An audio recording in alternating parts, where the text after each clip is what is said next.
With only 1 week until the wedding, my fiancé, Lu Ruyan, spent a massive sum to purchase the copyright of a novel, just because its author was her ex-boyfriend, Yi Ting-cheng. She claimed she wanted to commemorate her first love, to relive the youthful days she had spent with him. When reporters sought me out for comment, I simply offered a faint smile. A first love reunion and reconciliation like that doesn't happen every day. I truly wish them a happy ending.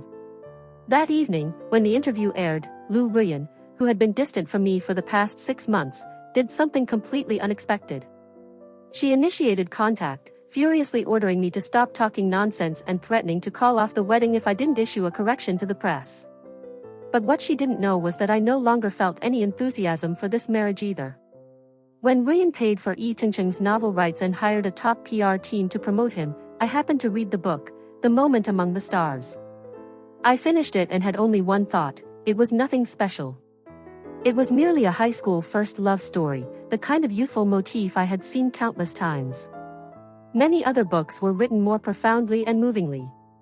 But Yi Ting-cheng writing about his past with Ruyan didn't mean she should use it to eclipse me or help him regain his fame. With less than a week remaining until the wedding, I called Ruyan, but her personal assistant answered the phone. "Mr. G, Ms. Ruyan is in a meeting. Please try calling back in 2 hours." Her tone was cold, even laced with a hint of mockery. I found that amusing. In their eyes, I was apparently just a washed-up actor, so idle I had nothing better to do than call and cling to her. Over the past 2 years, the assistant constantly by Ruyan's side had gradually noticed the distance between us and no longer maintained the respectful attitude she once did. I gave a small chuckle and hung up. My manager, Chen Xia, stood beside me, her face etched with worry. "The media has blocked every route. You have to face the interview, G. Boda." "I haven't even spoken to her yet. What am I supposed to say now?"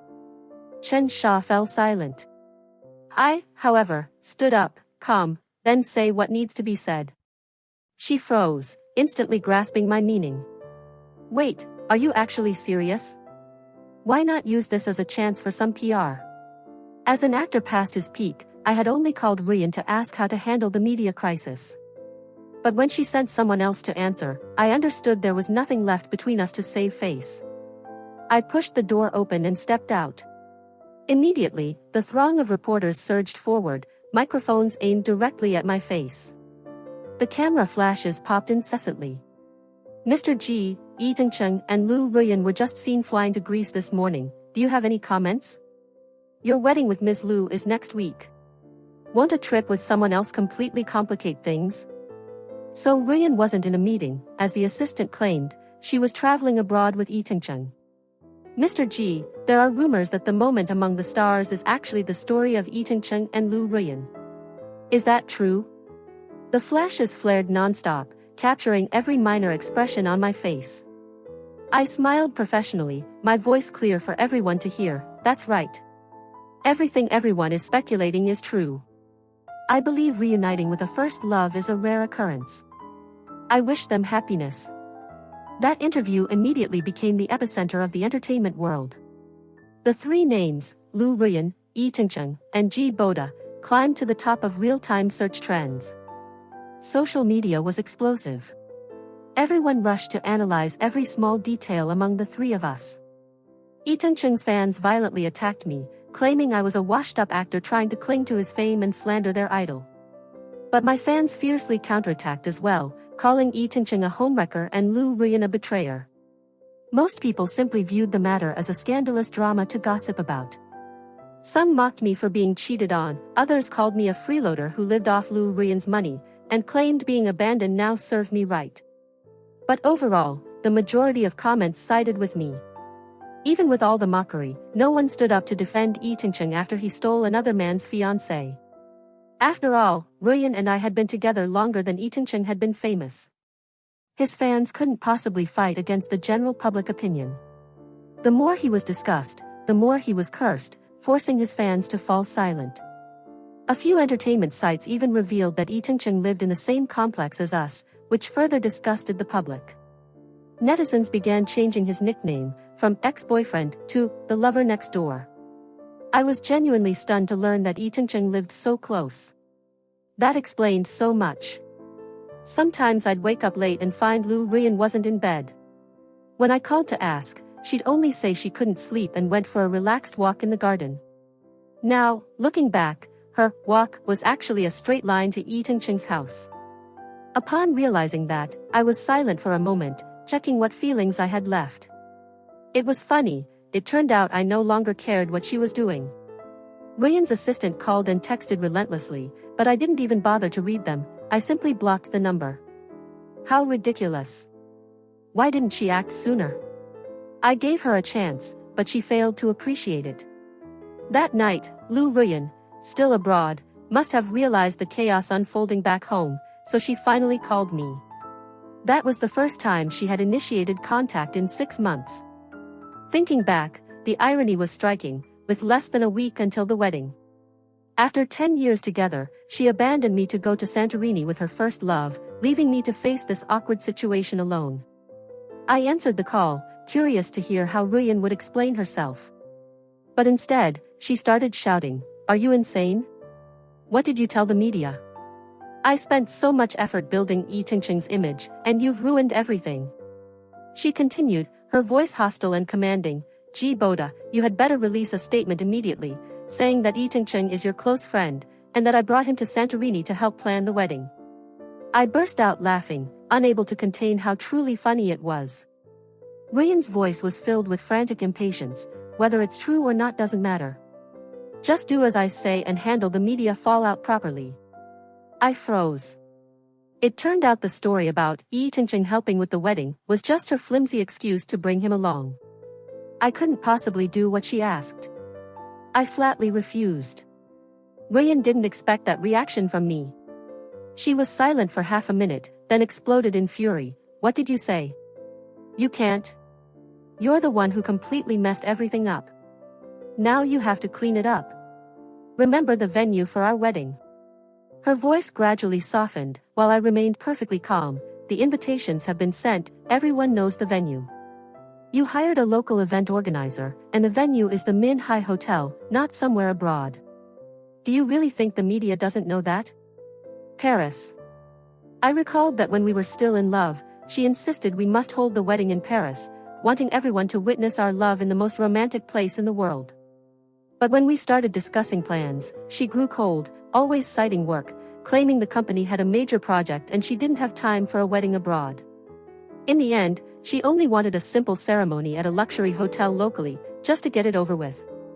We had been together so long, I also thought a large celebration wasn't necessary.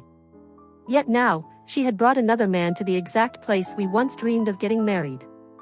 Furious and ashamed, Lu Ruyan snapped, "I don't care. You just need to resolve this. I don't want any bad press about Yi Tingqing when I return. Otherwise, don't even dream of having this wedding." Having said that, she hung up. She thought that threatening to cancel the wedding would make me yield, but I simply tossed the phone aside, not bothering to worry about it anymore. I threw the phone aside and turned back to pack my luggage. How ridiculous. Lu Ruyan, I don't want to marry you anymore either. We had been together for a full 10 years. Our relationship had always been stable until last year, when everything started veering off course. Back then, I still didn't know Yi Tingqing was her first love. I only found it strange that a woman who was always busy with work, like Ruyan, suddenly had time to read novels. She said she was looking for potential scripts to buy the rights early, then later adapt them into films or TV series. It sounded reasonable, so I didn't ask further. However, half a year ago, Ruyan suddenly spent millions to buy the copyright of a novel that was less than 300,000 words. She even partnered with the website hosting the book, together pushing the author Yi Tingqing to be one of the platform's featured writers. Then came continuous book signings, media campaigns, and massive promotions. It was at that point I began to feel something was wrong, so I decided to read the novel myself. After reading it, I could only think, was such a slow, lackluster coming-of-age story really worth millions?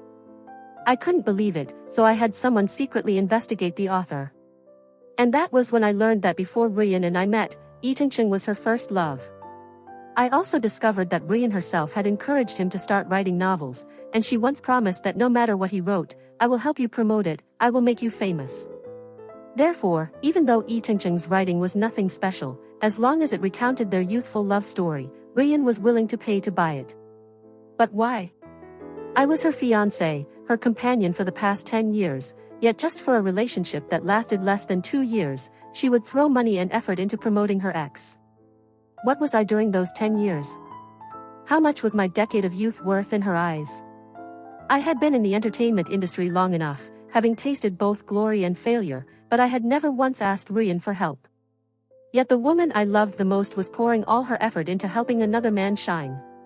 In that moment, I felt like the biggest joke of my life. For the first time in our 10 years together, I was truly furious with her. I assumed Ruyan would feel guilty, but no, she just gave a cold, dismissive laugh and said, "Gee Boda, you truly are a stupid ingrate. Do you think I never helped you? You're overly arrogant, refusing to ask for favors, but everyone in the industry knows you are my boyfriend. That fact alone is enough to make them wary before replacing you. You think you haven't been eliminated from this harsh industry by luck? It's because of me. My Xiaming Culture Company controls half of this industry's resources. You should be grateful to have me as your fiancé, helping you retain some recognition. If not for me, you would have been buried long ago." Seeing Ruyan's arrogant manner and scornful tone, I suddenly realized that all those years, perhaps I had never truly understood what kind of person she was. After that argument, Ruyan no longer cared about the wedding. She initiated the Cold War, even using her power to block every resource I could obtain in the industry. When I was at my peak, I was contracted with the Xiaming Culture Company she managed. If she wanted to crush me, I had no way to fight back. All my work stalled, I was virtually blacklisted from the industry. But fortunately, during those 6 months of being frozen out, my contract with Xiaming Culture expired. Perhaps Ruyan forgot, or simply couldn't be bothered, as she never sent any renewal offer. During those long, drawn-out months, I doubted myself, tortured myself, and finally realized that not every relationship can go the distance. The contract ending also meant that my relationship with Lu Ruyan should end. As I prepared to leave, Chen Sha, the one who had guided me into the entertainment industry, came to see me off. We had once strived together, climbed to the top together, and now she had become a renowned manager. She could have easily started her own company, but due to loyalty, she remained with the old one. When Ruyan cut off my resources, Chen Sha was also implicated, oppressed, and her career was nearly ruined just because of me. If there was one person I felt most indebted to, it was her. Therefore, I transferred all of my savings to Chen Sha. I wanted to compensate Chen Sha, but she only patted my shoulder, smiled faintly, and said, "The path you choose, you must take responsibility for it yourself. The company gave you 2 renewal offers, but you turned down both. Perhaps the universe is testing you." She smiled determinedly. "I've decided to open my own management company. Consider the money you transferred to me an investment. I hope that when you return, you will be the cornerstone of my company." I smiled back and nodded in agreement. As I was about to pass through the security gate, Chen Sha suddenly called out, "Oh, your wedding ring is still here." I said curtly, "Why keep it? Just toss it." That ring was originally chosen by Lu Ruyan's wedding planner. It held no meaning for me whatsoever. 10 years of feeling, since I had let go, the thing symbolizing it no longer held any value. Chen Sha nodded, giving a slight smile. "Go safely. I will wait for your return." When the plane landed in a foreign country, the first thing I did was break my old SIM card in half. I kept only Chen Sha's contact information. Everything from here on would be a new beginning. I enrolled in a prestigious film academy in the United States. Throughout the 5 years I was contracted with Lu Ruyan's Xiaming Culture Company, I had been an A-list star only to be gradually pushed into oblivion. Ruyan at the time was only focused on expanding her company, constantly signing new actors and using me as a tool to quickly make them famous. She didn't care about a 2-hour script, as long as the film was shot and approved for broadcast. Because of this, I was forced to participate in a series of terrible quality projects with tragically low ratings. Netizens began spreading rumors that I had gambling debts, which was why I took such cheap roles. Whenever there was a major project or a good script that wanted to hire me, Ruyan would personally intervene, saying I should yield the role to new faces. She would say, "Boda, you're already famous, taking this role won't help your career. But others need this chance to break out. If our company grows, won't you benefit too? And then, when my fame started declining, when the spotlight was no longer as brilliant as before, she turned her back, acting as if all the success I had achieved was due to her benevolence. In Lu Ruyan's eyes, without her, I was nobody in this industry. During the time I was banned, I saw my name appear many times on the list of worst actors of the year voted by netizens that I have to admit that in those years, my passion for acting was gradually eroded by the bland scripts Ruyan selected. Being with her not only caused my career to decline but also made me forget the initial reason I entered this profession, not to be famous, but to truly make a mark in cinema. Leaving Lu Ruyan also meant abandoning 10 years of my career, having to start again from zero.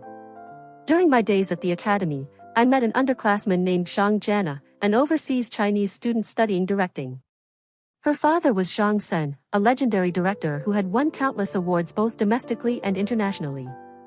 Zhang Sen retired at 45, shifting his focus to art photography. Even though it had been over 10 years since his last film, his reputation still commanded respect in the film industry. Therefore, when his daughter Jana enrolled in the school, she immediately drew everyone's attention. I met her purely by chance. Zhang Sen's films were considered classics, so naturally, many excerpts were included in the mandatory curriculum for the acting course. We started talking after arguing about a film scene. Being older and an international student, I often sat in the back corner of the classroom. Jana also disliked sitting in the front, so when she was late a few times, she found her usual spot had been taken by me and had to sit beside me. After several such instances, she got smarter, arriving earlier than me to save her spot. And then the next time, my usual seat was taken by her. I also started coming to class earlier to reclaim the spot. After a few more times, Zhang Jana finally got annoyed, blurting out a curse in Chinese, "Damn it, what is wrong with you? This seat isn't yours." Hearing the familiar Chinese, I paused slightly, then laughed and replied, "This seat isn't mine, but first come, first served." She rolled her eyes, scoffed softly, "Fine, sit if you want, but next time she'll come even earlier than me." And just like that, amidst the back and forth fighting for seats, we slowly got to know each other, starting with those seemingly petty seat battles. Later, when we were closer, I asked her a question that had always puzzled me. In a class where everyone discusses her father's films, why did she never sit in the front row? Hearing that, she tensed slightly. She was silent for a long time. It wasn't until the class ended, seeing Zhang Sen's name on the screen, that she finally whispered, "My father will always be the mountain I can never climb." I only understood the full story later. Zhang Sen had retired at the peak of his career, passing the directing torch to his daughter. Zhang Jana grew up under his guidance, but when she officially entered the film industry, she realized that overcoming her father's gigantic shadow was nearly impossible. At 26, she still had no truly outstanding work. Meanwhile, Zhang Sen was called a directorial genius from his very first film at just 23, sweeping up major and minor awards both domestically and abroad. That pressure exhausted her, even leading to depression. Seeing her struggle with herself, I couldn't help but empathize because I had gone through something similar.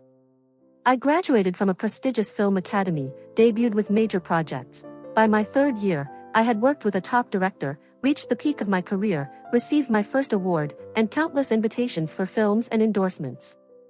Back then, I had both fame and money, acknowledged as an actor of substance.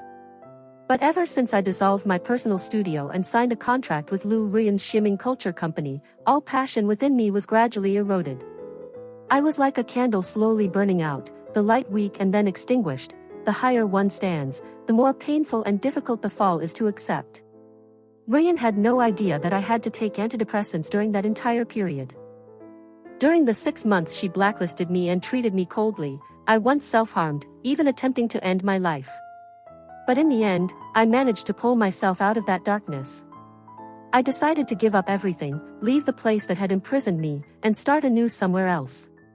Perhaps I also found a part of my motivation in Jana's story.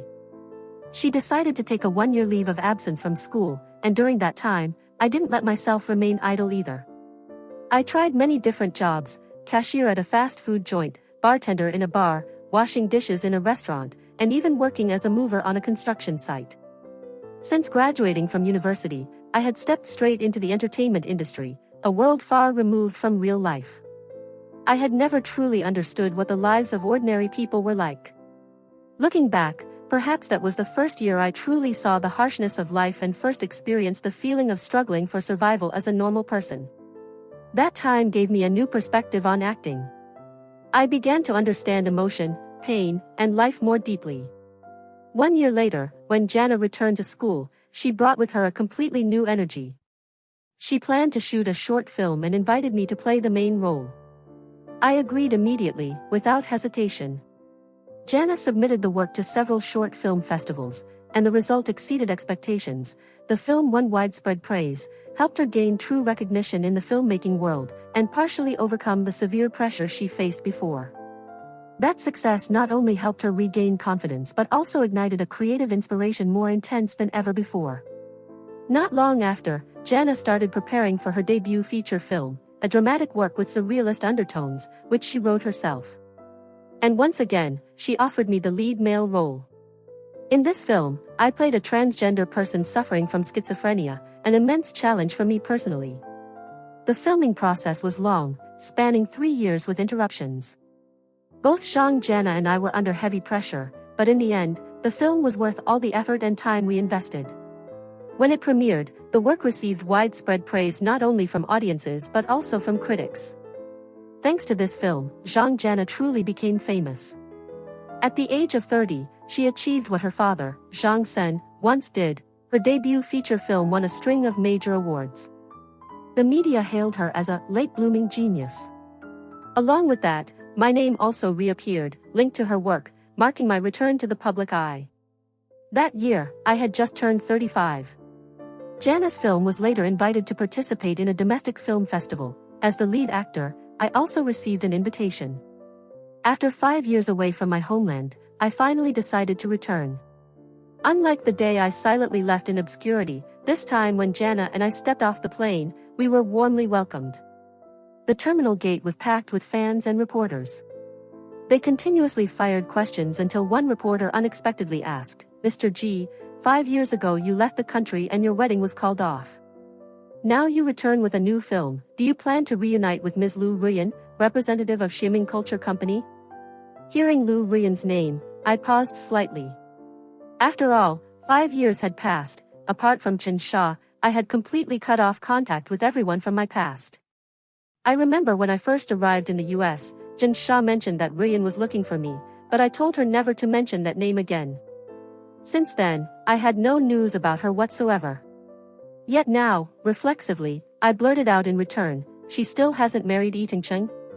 I'm genuinely surprised, given how Ruyan publicly promoted and championed that first love. I thought she would have committed to him deeply. But based on the reporter's tone, it seemed they still hadn't married. Perhaps my honest reaction made the press even more interested. Immediately, all questions shifted entirely to me. "Mr. G, does that mean you have completely lost contact with Ms. Lu Ruyan? Are the rumors that your relationship is entirely over true?" I couldn't help but laugh. I thought I had made this clear 5 years ago, but if anyone still doubted it, let me emphasize again, Lu Ruyan and I have no relationship whatsoever anymore. I only wish her and her first love happiness. Now, I hope everyone focuses on our film instead of personal matters. After escaping the crowd of reporters and getting into the car Chen Xia arranged, Jana pulled down her mask and smiled at me. "You once said you were a famous actor back home. I didn't quite believe it then. Now, I see I underestimated you." I burst out laughing. "Famous, yes, but not in a great way. Being remembered for a relationship scandal is hardly something to be proud of." I was slightly worried about whether my old scandal would negatively affect the film's domestic promotion, but Jana, with her usual unconcerned attitude, simply shrugged. "Negative effect? It might even be good. My film is niche. If a little noise gets more people to buy tickets, I'll be thrilled." She laughed, then leaned closer, whispering in my ear, "Let me ask you honestly, do you truly have absolutely no feelings left for the fiancé you were with for 10 years? I had once told Jana about my past with Lu Ruyan. At that time, she once asked, if she didn't want to break up, what would you do? Now, looking back, that question was truly strange, almost a premonition. Because it turned out that Lu Ruyan did not end up with Yi Tingcheng after all, just as I had assumed. I understood what Zhang Jana wanted to ask. She wanted to know if there was any chance of Lu Ruyan and me getting back together. I thought for a moment and replied, I just found that idea truly tiresome. I had thought that after I left, Ruyan and Yi Tingcheng would certainly live happily ever after. But surprisingly, she had remained single all these years. I had a hunch that during my return home, Ruyan would cause trouble again. And just as I predicted, that hunch was completely accurate. The day after I signed the contract with Chen Sha's new company, I went to the headquarters to meet her and unexpectedly ran into Lu Ruyan. 5 years had passed, and Ruyan had changed significantly. She had clearly gained weight, and due to her age, her former charm had almost completely vanished.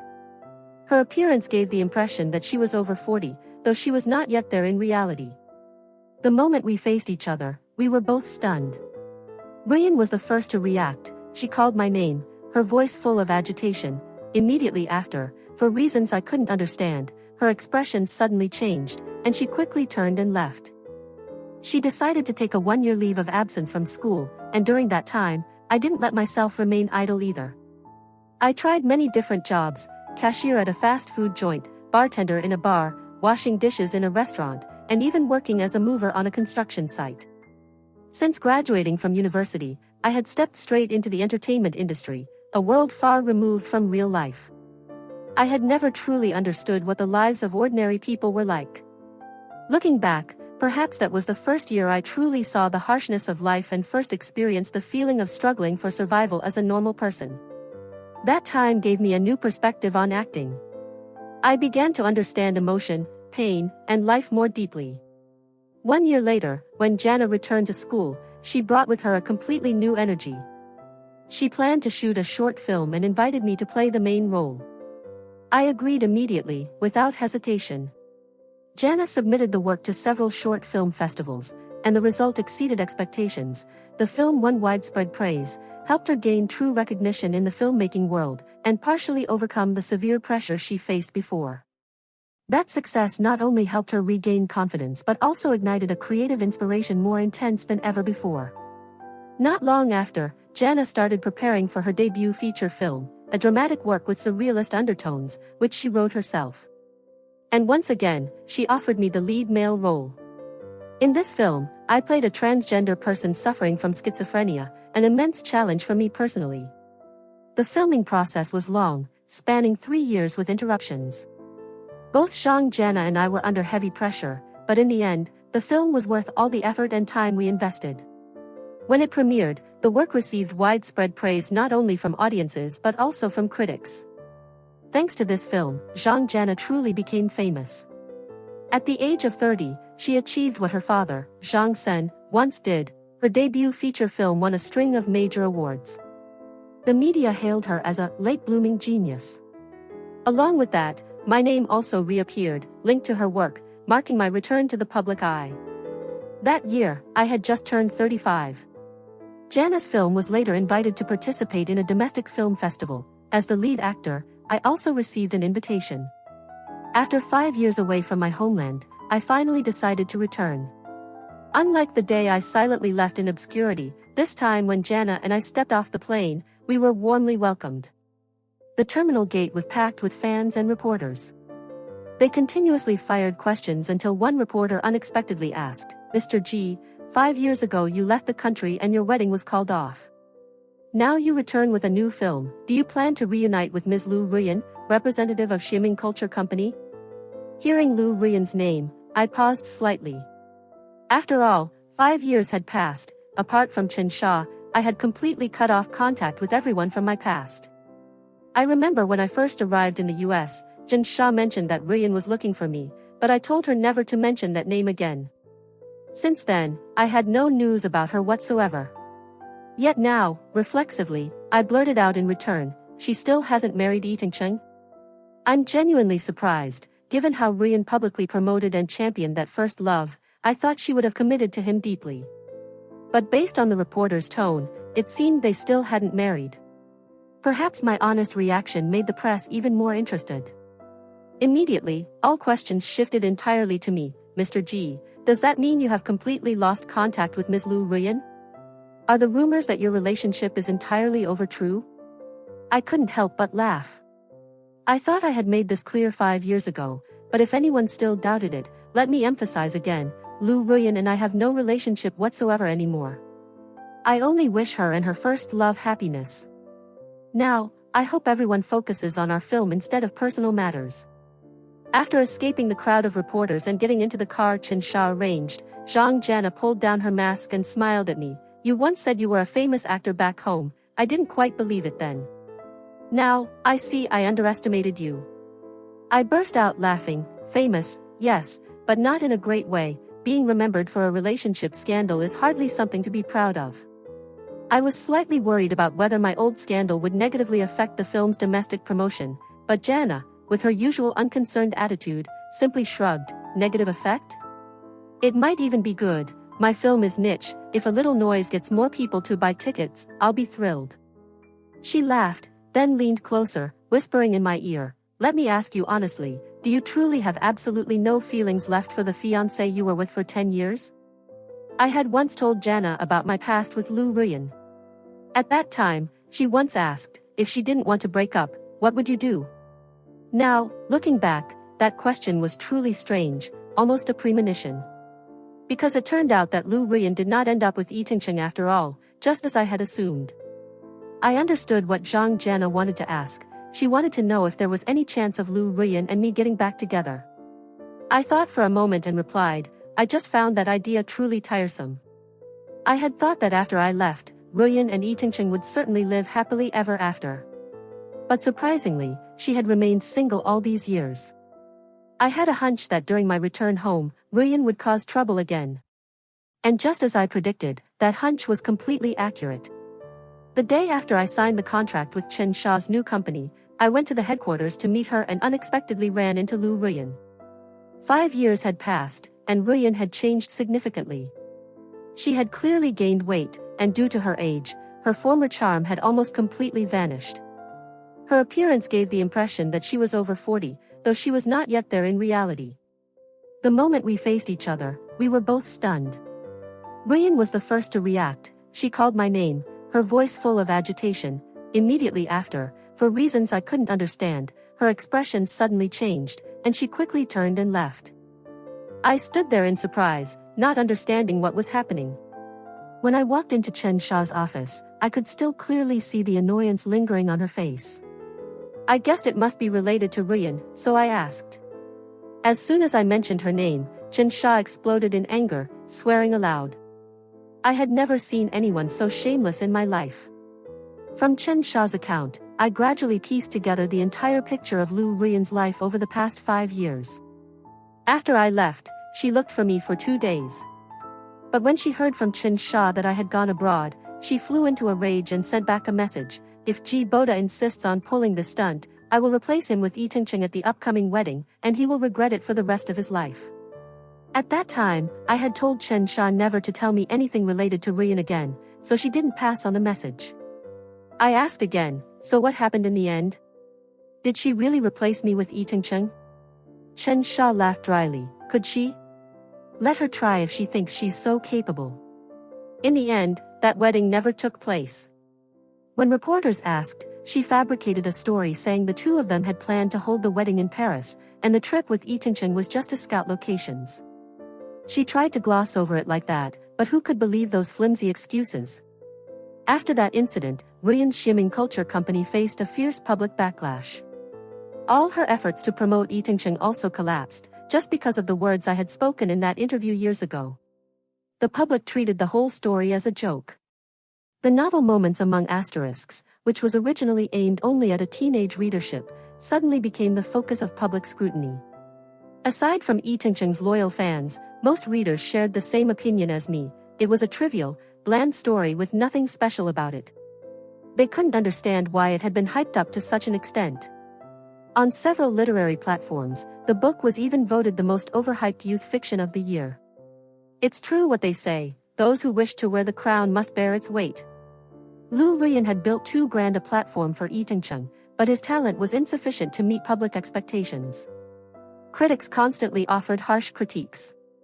The more people read, the more they realized that many sentences in Yi Tingcheng's book were identical, almost verbatim copies, from a little-known online novel. Before he could clear his name from the romance scandal, Yi Tingcheng became entangled in plagiarism accusations. In the online literature world, plagiarism is often hard to pinpoint, but this time the original author found it, gathered sufficient evidence, and immediately filed a lawsuit. The lawsuit dragged on for years without a clear resolution, partly because moments among asterisks held no real literary value to begin with. The fame and awards Yi Tingcheng had received were mostly due to Lu Ruiyan's inflated media promotion. The original author demanded compensation, but Yi Tingcheng stubbornly refused. He argued that the plagiarized work wasn't worth much anyway. And if it weren't for Lu Ruiyan, even if there truly was plagiarism, Yi Tingcheng insisted that the novel would never have become so famous. That distorted way of thinking led to the two of them and the original author becoming trapped in a prolonged dispute that lasted many years, constantly being posted on social media and becoming a hot topic across all forums. Netizens were furious, demanding that Ruiyan and Yi Tingcheng publicly apologize to the plagiarized author. But instead of explaining or admitting fault, Lu Ruiyan chose a path that astonished everyone. She ignored all the criticism, assembled an acclaimed production team, and announced that she would adapt moments among asterisks into a feature film. That decision caused public opinion to erupt once again. Perhaps she thought infamy was also a form of fame, so despite all opposition, Ruiyan stubbornly pushed the project through to completion. She hastily filmed the movie in just 6 months, then rushed it to theaters. And just as expected, that hastily patched-together film lacked any sincerity. Although Ruiyan mobilized the entire cast of beautiful young men and women in the company, the most prominent young faces at the time, to tell the youth story, the audience flatly criticized it, calling the film garbage wrapped in money. Comments flooded the internet. Are you kidding? Not only are we forced to watch untalented rich kids act, but we also have to witness her hyped-up first love story. Watching this knockoff movie is torture for the brain. Such sarcasm appeared everywhere, making the film the biggest joke of the year. Lu Ruiyan had thought that the more it was criticized, the more curious people would be to watch it, but the reality was completely the opposite. The film Campus Youth was invested with 200 million yuan, yet ultimately grossed less than 10 million at the box office. She lost everything. Losing money like that used to mean nothing to her, but this time was different. Ruiyan had signed a revenue commitment contract with investors. The film's disastrous failure meant she could not meet the committed targets. The result was that the shares of Ximing Culture Company were fragmented, and as the CEO and largest shareholder, Lu Ruiyan was officially ousted from her executive position by the investors. So what does that have to do with her coming to find me? She rolled her eyes, sighing. What else? Because your film is famous now. Ruiyan spread rumors everywhere that you were still an artist belonging to Ximing Culture Company. She even signed a few advertising contracts for you. It wasn't until she realized you hadn't been under the company's management for a long time that she realized she had brought trouble upon herself. I was slightly stunned. What else? Chen Sha rubbed her temples, looking tired, when she found out you had signed with my Hechuan media company. She immediately and publicly declared that you were my company's former artist and came to cause trouble. But because she had no evidence proving you were still under contract with Ximing Culture, despite the uproar, public opinion stood on my side. Hearing this, I finally understood the whole matter. Chen Sha looked at me and gently warned, she has suffered a lot these past few years, after all. I predict she's going to seek you out one way or another. Be careful, don't let yourself get dragged into trouble. And just as she said, when I walked out of the company building, Lu Ruiyan had not left but was standing right outside the gate waiting. The guards had repeatedly asked her to leave, but she refused. As soon as she saw me, her eyes lit up. Boda, I need to talk to you. I raised my hand, signaling the guards to stop. Ruiyan straightened up, adjusted her crumpled clothes, and quietly said, it's been a long time, can we talk? I agreed, and we chose a quiet tea house nearby. Ruiyan personally poured the tea and placed it in front of me. Although she was the one who wanted to speak, we both remained silent for a long time. I glanced down at the teacup, my voice calm. If you have something to say, then say it. Lu Ruiyan looked at me, her eyes mournful, and quietly said, I'm sorry. Just 2 words, simple as that. An apology utterly contrary to her arrogance of years past, but seeing my lack of reaction, her face gradually flushed then turned pale. Her voice became noticeably softer. I am not with Itingcheng, it was all just a misunderstanding, I never truly wanted to break up with you. My lips curled up, a faint, mocking smile appearing. As I smiled coldly, Lu Ruyan's voice suddenly became shaky. A tear rolled down, which she quickly wiped away, quietly saying, "Is there no chance left for us? Boda?" I looked at her, her figure was fuller than before, no longer retaining the confident, proud appearance she once had. I remained silent. Perhaps she, too, realized how much she had changed, realizing that her former arrogance had shattered. She covered her face with her hand, her voice choked. I didn't want this either. Work forces me to entertain clients, to drink, to stay up late constantly, perpetual stress. I couldn't possibly maintain my figure like before. Then she burst into tears. Itingcheng only used me to get famous. His fame and reputation were entirely thanks to my connections and resources. But when I gained weight, he started to despise me. He forgot that without me, he would just be an incompetent leech. I curled my lip, my gaze icy. So, after I left, you really were with Itingcheng, but it didn't amount to anything, did it? Hearing this, Ruyan froze. I continued, my voice slow and sharp, and now, after all that, you're asking me if we can get back together? Do you genuinely not see the irony? I stood up, withdrawing my gaze. I sat here with you for half an hour only out of respect for the 10 years we spent together, but if that's all you have to say, it's truly a waste of time. Ruyan was stunned, stammering, then what do you want to hear? What do you think I invited you out here for? I replied definitively, clearly, it's to discuss the shares I still hold in Xiaming Culture Company. Ruyan's face darkened. Seeing that expression, I couldn't help but laugh. Did you think I came here for a reconciliation? The only thing left between us to discuss is those shares. Even my artist contract with your company has been terminated, but the shares are still there. I recalled that year, when I was at the peak of my career, Ruyan signed a contract with me, promising me 20% of Xiaming Culture's shares. We even signed a clear contract addendum, but ever since signing it, she pretended to forget about it. I never received a single dividend payment. Back then, I didn't want to argue over money, so I stayed silent. But now, things are different. It's time for me to reclaim what belongs to me. Seeing her reaction, I knew Ruyan was trying to evade the issue. So I stated flatly, prepare the compensation for all unpaid dividends, otherwise, I will sue. I had heard Chen Sha say that Xiaming Culture Company had seriously declined in recent years, but I hadn't expected the situation to be this dire. Less than half an hour after I left the tea house, Chen Sha called me. She said, Lu Ruyan's mother just contacted me, saying she wants to speak to you. I was briefly stunned. That woman had never liked me, always thinking I was sponging off her daughter, but out of curiosity, I still used a virtual number to call the number Chen Sha sent. I didn't expect the first thing she said would almost make me burst out laughing. I agree to let you and Ruyan marry, no need for a dowry, and don't mention the shares again. From now on, the two families are one, why talk about money? I was silent, completely unsure how to react. Seeing my lack of response, she immediately lost patience. Why, do you still want the shares? Let me tell you something.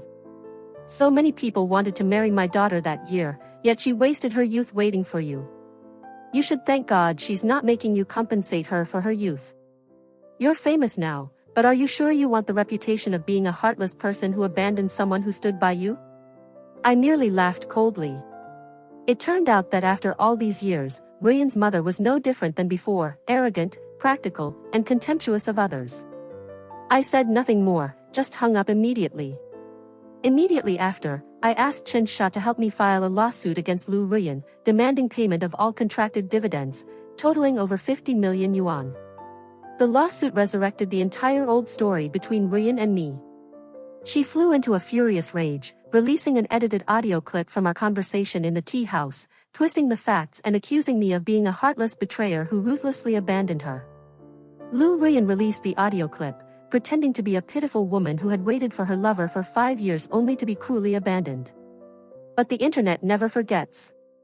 Before I could even speak up, netizens quickly dug up all the old news articles about the incident that year, when she and Yi Tingcheng staged a promotional stunt, flaunting the Santorini trip as a beautiful love story. Even photos of the two of them in the same room at a luxury hotel were leaked. Ruyan's PR plan completely backfired. After that, she continued by posting the contract between me and Ximing Culture Company, accusing me of contract violation for signing with another company, while threatening to sue me for compensation. The sum she demanded was, coincidentally, the exact amount of the unpaid dividends, over 50 million yuan. But Chen Xia was well prepared. She publicized a series of chat logs, recordings, and documents proving my contract with Ximing Culture had expired long ago. Among them was evidence that she, Ruyan, had been invited several times to negotiate a renewal, but the company deliberately avoided it. This truth placed the company's leadership team at the center of criticism. When the story climbed to the top search rankings, the public discovered the real reason my contract hadn't been renewed that year. They were waiting to see Lu Ruyan's reaction.